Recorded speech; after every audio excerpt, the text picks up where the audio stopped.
Hello YouTube. Here's a couple of two or three maybe quick anecdotes about my younger brother Jeffrey, who died as a alcoholic derelict about 4 or 5 years ago. He was such a funny kid. All right, here. Okay, let's see.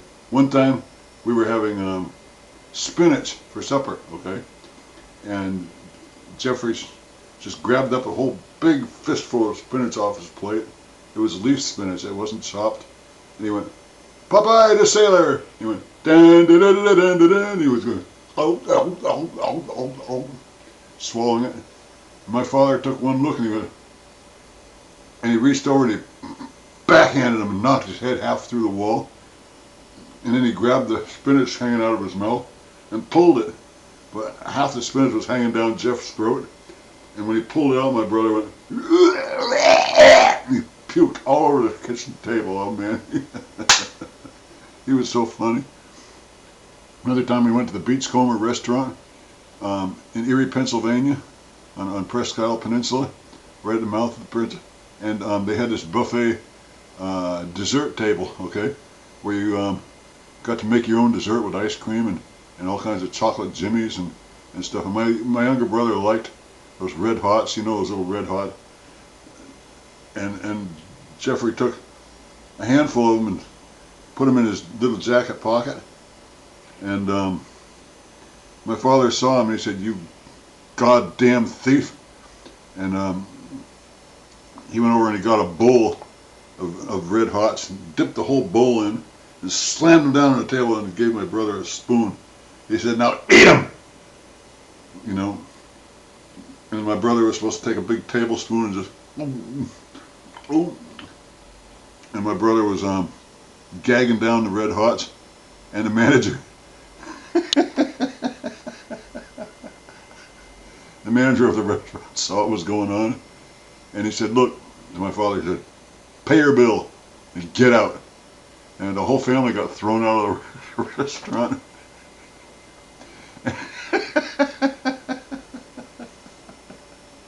And then the manager also made my father pay for a whole big bag of the Red Hots, you know. And that was like $3 at the time. And boy, the whole family got thrown out of the restaurant. We didn't get to finish our meal. Jeffrey was so funny. I loved him. One time, I got a bad report card as usual, and my father was just chewing me out of the table saying, "Look at you, 14 years just wasted." And my brother Jeff said, "Better than 40 years just wasted." Boy, that pissed my father off. Another time, my father smoked these Raleigh cigarettes, and his fingernails were all brown.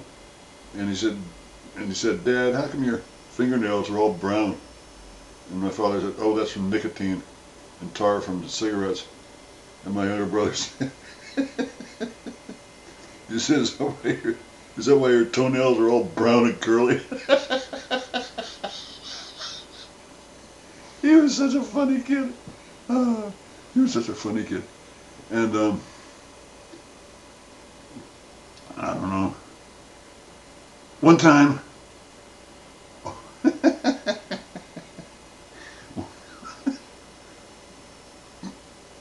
don't know, everybody in the family loved him. He was such a funny kid.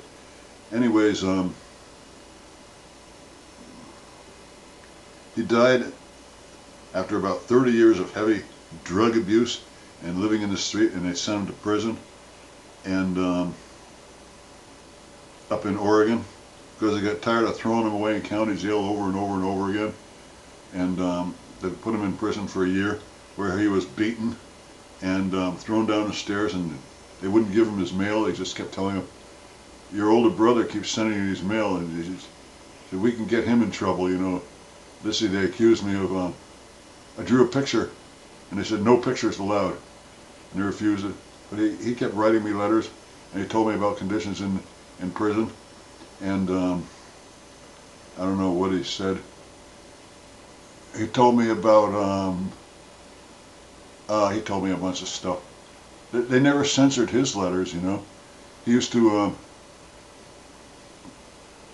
he used to sit and draw pictures when he got a pencil or pen, and he'd say, or, you know, I love the food here, this is great. God bless my happy home. And he really played it to the hilt that he really loved prison, just to piss them off. And they sent him to a, I don't know, he wouldn't go to counseling or AA meetings or NA meetings or anything. He was in prison for burglary, and they threw him down the stairs in handcuffs and crippled him up. And they sent him to a hardcore prison because they couldn't get anywhere with him. And I don't know. I never got a chance to get any letters to him, but I think of him frequently and I say, hi Jeff, you were a good brother, and well, that's the story of my younger brother Jeffrey, who's dead, who died curled up in a fetal position and wrapped around a quart of beer. After he was released from prison, he went right back to the booze afterwards, and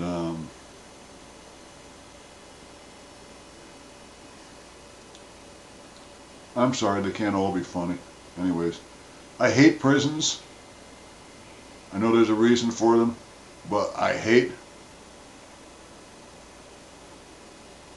the prison staff, and I hate the way they denied me a chance of reconciling with him once he got his brain a little bit unfogged from all the alcohol, and how they used me as a threat or whatever, and told him that if I sent pictures, there's a little spot of grease on an envelope that I sent him, and they said I was sending drugs, and that they confiscated the, they wouldn't let him get his mail, those fucking sons of bitches.